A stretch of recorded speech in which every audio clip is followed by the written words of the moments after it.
friends, we are back. I have another review for you, and I'm cooking all this week from Dr. Greger's How Not to Die Cookbook. So exciting. I already know I'm going to love his recipes. He is a phenomenal guy. Phenomenal doctor. Let me reiterate that. And he obviously is a plant-based doctor, and he has come up with a website called nutritionfacts.org, so you can look up anything that you're looking for nutritional wise, food, vitamins, medicate, whatever. Everything is there. It's such a great resource. Anyway, I read his book, How Not to Die, and I had to get the cookbook. He also is famous for his daily dozen, which if you read his book, you'll know that you should be hitting all these quotas on his daily dozen. So what's on his daily dozen? Glasses. Beans, fruits, greens, flaxseed, grains, exercising, berries, carnivorous vegetables, regular vegetables, nuts, spices, and beverages like water. I'm sorry, I always struggle with that word. Anyway, so a lot of his recipes are going to be laid out that way also. I'm going to be making the shepherd's pie, and I do love it. There's lots of pictures.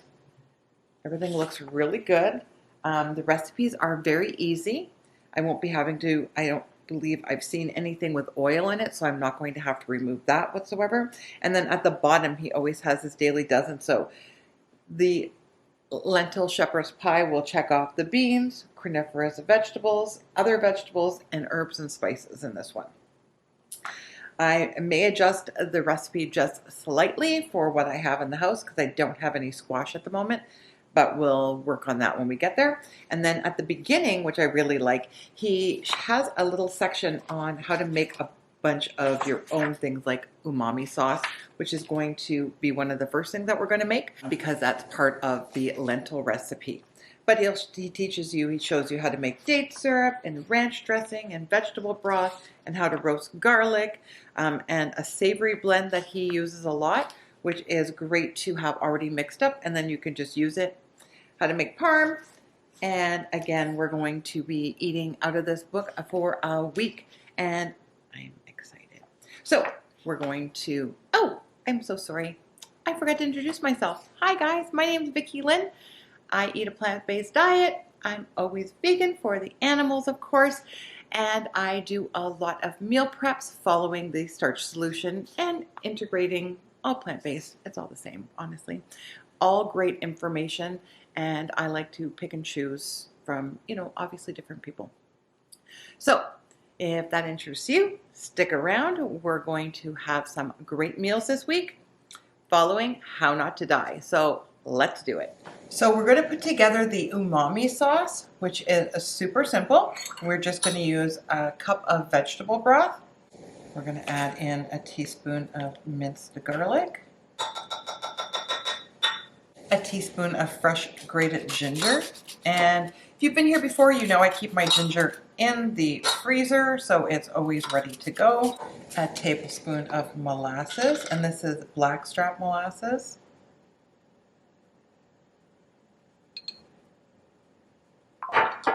A teaspoon and a half of date syrup, a little bit of tomato paste. These containers are terrific. I get them off of Thrive. You can get them at any of the stores. Certified vegan. And when you only need a teaspoon or so, it's actually perfect. A tablespoon of rice vinegar. A little bit of black pepper. 2 teaspoons of the peeled lemon. That's another recipe that he does. And I've already made that one. A little bit of miso. Miso always adds just that little umami flavor, but you can't always put your finger on it. And then we're just adding a little bit of water. We're all set. All right, now in order to make our lentil shepherd's pie, we actually need to make some cauliflower mash. So I'm just going to steam my cauliflower. I'm actually going to use a little bit of this frozen, just because my cauliflower actually froze in the fridge. So we're just going to chop this up into smaller pieces, just so that it steams faster. So I'm actually going to do half of it probably with cauliflower, and the other half I'm going to do with regular mashed potatoes. But they'll still be oil-free, and we get to have the best of both worlds. Okay. So we're going to put these on the stove, and we're going to bring them to a boil, steam them till they're nice and tender, and then we're going to process them in the food processor. So let's go. So now we're just going to get our veggies ready. I've peeled a carrot. Super simple. Don't forget to save your scraps for making your broth. I'll put my recipe up here. It's on my blog. Basically free. So I'm just going to chop the carrot. We're going to clean our mushrooms and give those a chop. So we're just going to chop our mushrooms.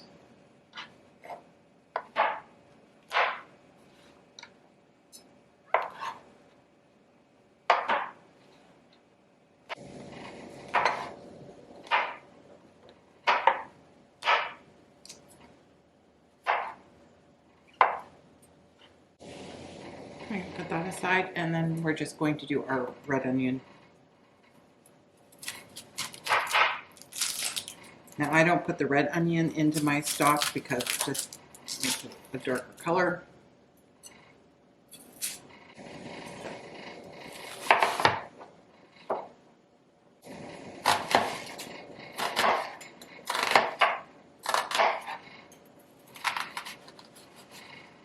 I'm just going to dice this.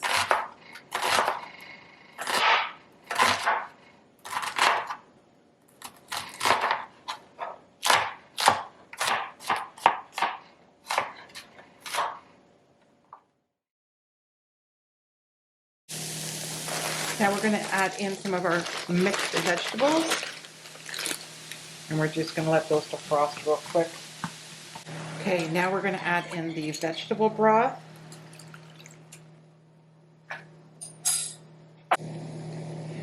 The miso, the nutritional yeast,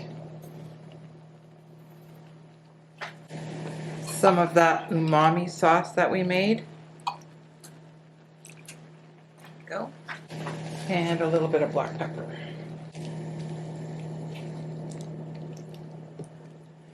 So for our cauliflower mash, our cauliflower is all steamed. We're going to throw it into our pot. I can do this easier.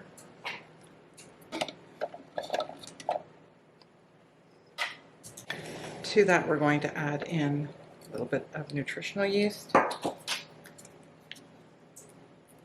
Our miso paste again. That's just going to give us some salty flavor. Now our cauliflower mash is all done. I'm just going to transfer it to a bowl because I need the food processor just to process a little bit of the sauce. And it says to process about a quarter of it. So it said to process about a quarter of it. That's just to thicken up the sauce and the base. We're just going to add that back in. Now we're just going to put in our lentils, and I just have them in the freezer, which is a great tip, guys. I just do big batches of my beans, and then I save them and I put them in the freezer. So when I'm like, I'm in the mood for shepherd's pie, I just have to defrost them. And then we're going to just add that back. That's just going to help thicken it up.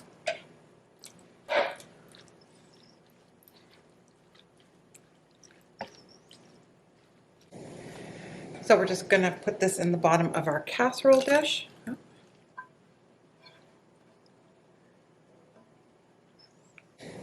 I'm going to take our cauliflower mash. I'm going to put that on half of it.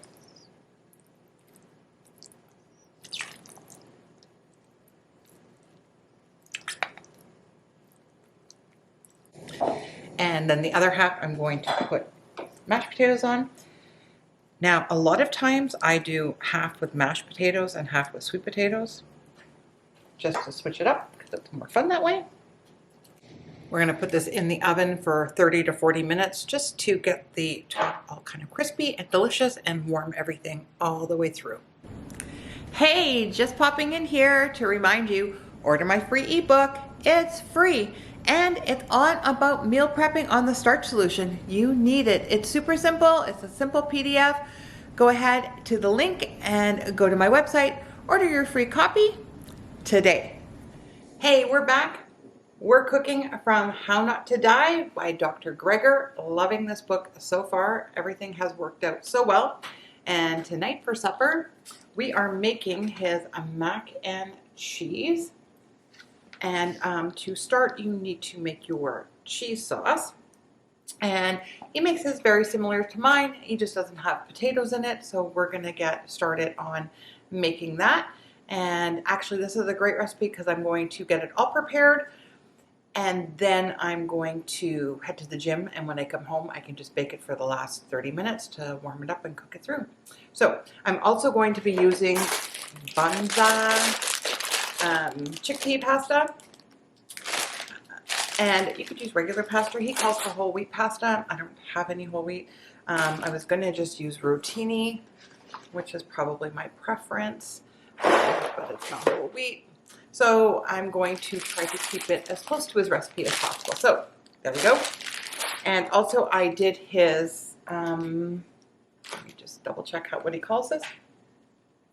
His savory spice blend, which is super simple to put together. I just put it together in a jar, just shook it up. It's a bunch of spices, garlic, onions, thyme, basil, nutritional yeast, and I guess he uses this as an all-purpose kind of seasoning. So I'm excited to try this also. Let's get making the recipe. So I have my 1.5 cups of carrots already peeled and chopped. I just need to cut up a small red onion. And I have about half of one left here, so I'm just going to use up what I have.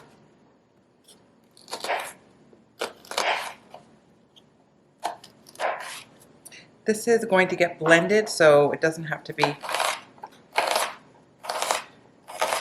So the first thing we're going to do is bring our pot to medium high. We're going to add in our veggie broth, onions,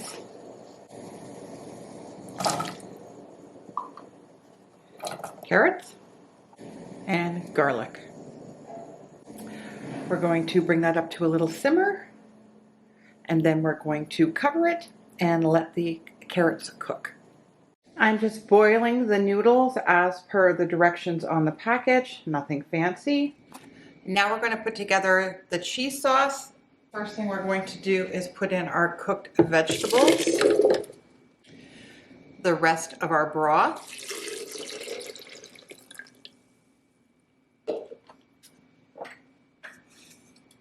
half a cup of nutritional yeast,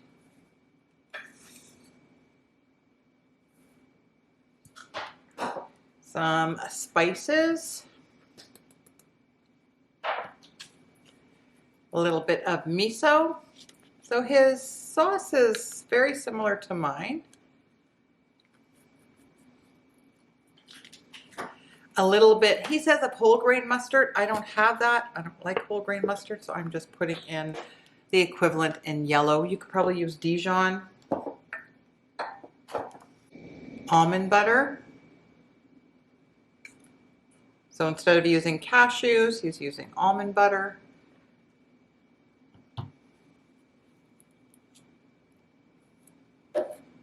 And it does call for his blended lemon,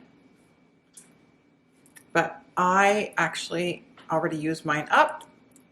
So I'm just going to put in fresh lemon juice. Now we're going to put the lid on and we're going to blend this to make our sauce.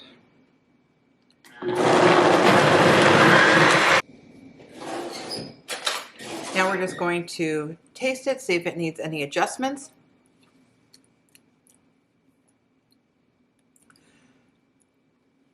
One is very thin. I'm assuming it's all going to come together in the oven. We'll see. So we're gonna get this together. So I have my casserole dish all ready to go. What we're gonna do is put our pasta back in the pot. Trying not to dirty everything in my kitchen today. And then we're gonna put on his sauce. So that's a lot of sauce. I'm gonna hold back a little bit on some of the sauce for now. And about a cup or so of steamed broccoli. So we are getting our coniferous vegetables, our other vegetables, our nuts and seeds, our herbs, and our whole grains in this. Put this into our prepared pan.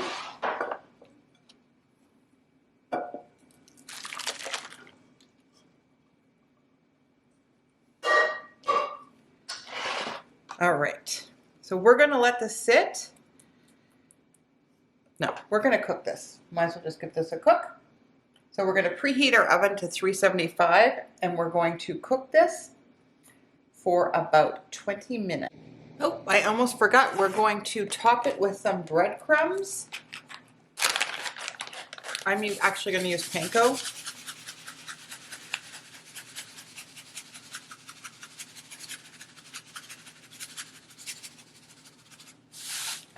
It is all ready. It's piping hot. Absolutely gorgeous. So you know I'm not going to wait for supper tonight. I got to try this. It looks so good. It's going to be very hot. And first thing I'm going to say is recipe is very true because you do need all that liquid because it does soak it up. I don't know if you can see that. Look how gorgeous that is.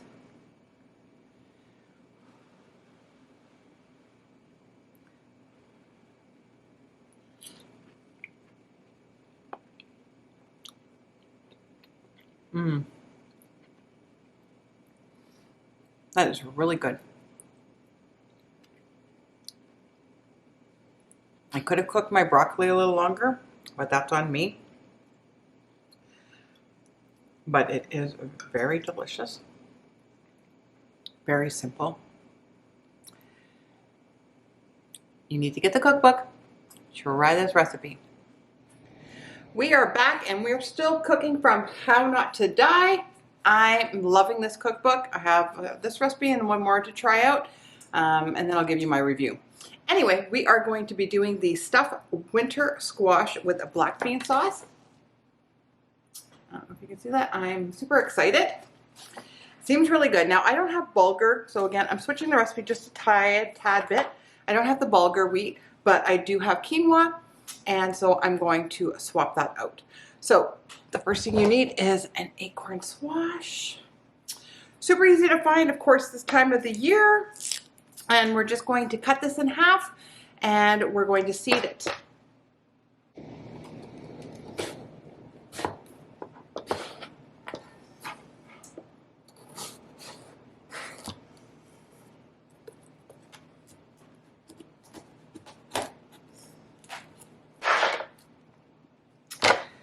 And then we're just going to seed that quickly.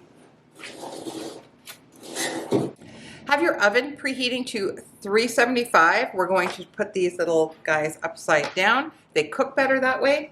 And it does say to add some water to help them cook and then to cover them. Now, if you had a pan that already had a cover on it, you'd be all set. I don't, so I'm just going to put some tin foil on top of this. We're going to pop this in the oven for 20 minutes. So we're just going to chop up our red bell pepper. And again, you could use whatever color you had. This is what I happen to have.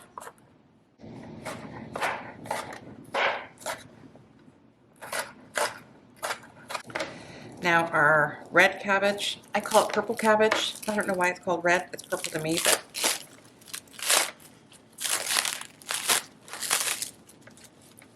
and this is to be chopped, finely chopped.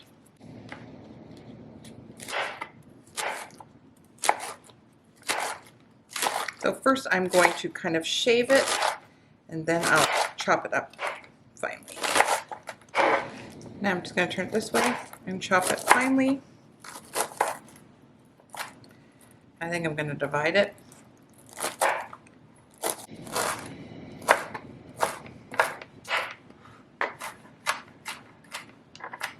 Now for our red onion.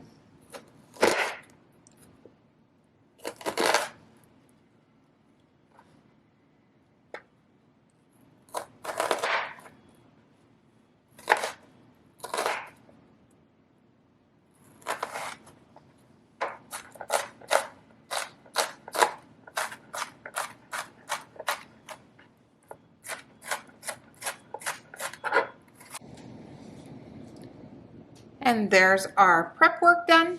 Now we're just preheating our pan. We have a little bit of water in there to saute. We're going to add in the cabbage, the red pepper, and the onion. Look at those colors. Aren't those gorgeous? We're just going to lower the temperature just a little bit. We're going to cover it, and we're going to let that soften. Once everything is softened, we're going to add in our vegetable broth. And I can hook up my homemade vegetable broth for you. We're going to put in the miso paste, our nutritional yeast, and then a cup of quinoa, or bulgur if you're doing the recipe. We're going to mix that together. Now my quinoa is from Costco. It's already pre-rinsed. If yours is not from Costco, then you do need to pre-rinse your quinoa. And the reason you want to pre-rinse your quinoa is because there's a harder outer surface. And rinsing just helps break it up, so it helps with the bitterness. Now we're going to bring that up to a boil, and then we're going to cover it. Meanwhile, I've taken the acorn squash out of the oven. I've flipped it over, gotten rid of the water from the pan. And this looks like there's going to be a lot of filling for one acorn squash. Just going to be honest. But that's okay because the filling is quinoa and cabbage, so I'll be eating that anyway. It'll be delicious. So now we're going to make the black bean sauce. First thing we're going to do is put our vegetable broth in the pot.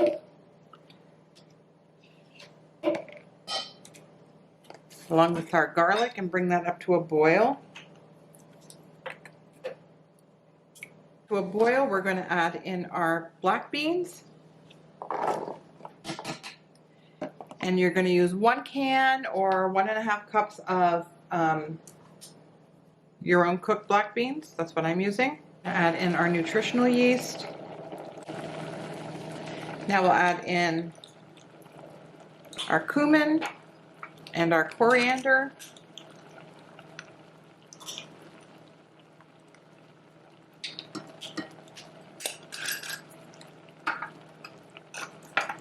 And our cayenne pepper.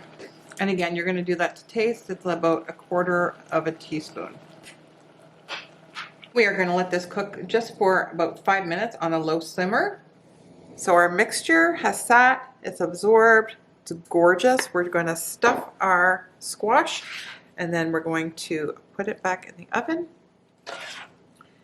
And again, you want to really pack it in there.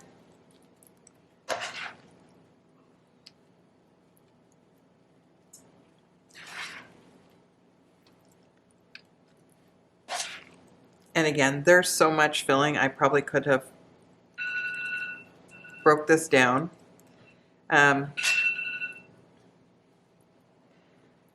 There, timer's on, supper's ready. All right, we're gonna cover this back up with aluminum foil, and we're gonna bake it for another 30 minutes or so until the squash is tender. So now we're gonna put our black bean sauce together. That's been cooked, and I just let it sit just to cool down, just so it's easier to blend. Obviously, we're gonna need a little bit of water, smooth this out. That sauce is delicious. We're just gonna put it back in our pot and just keep it warm until our squash is ready.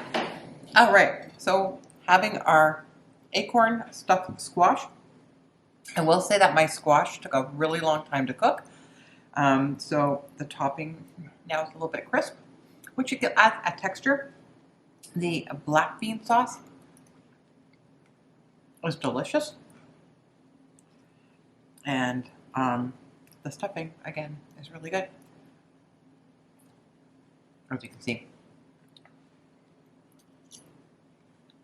So this is our first time I'm trying this, and again, the squash. And again, as I have some, I'm going to ask what, again, I wasn't here when she cooked it, so what again is the sauce made out of? Black beans? The sauce is black beans. Okay. And then the stuffing is quinoa. Quinoa. And purple cabbage. Purple cabbage. That gives it its color. Yep. Like a reddish color. Yep. Obviously right hot out of the oven, so this is really nice. So.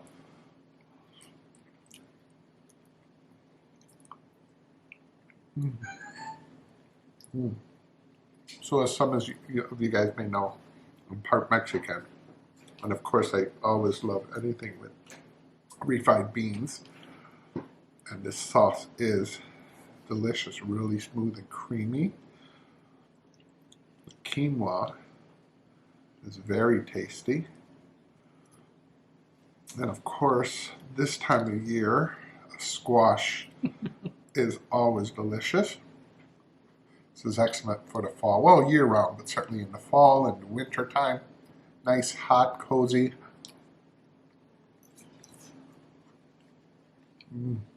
Thumbs up, thumbs down. Oh yeah, no, thumbs up. Make it again sometime. Oh yeah, definitely. And again, whoa.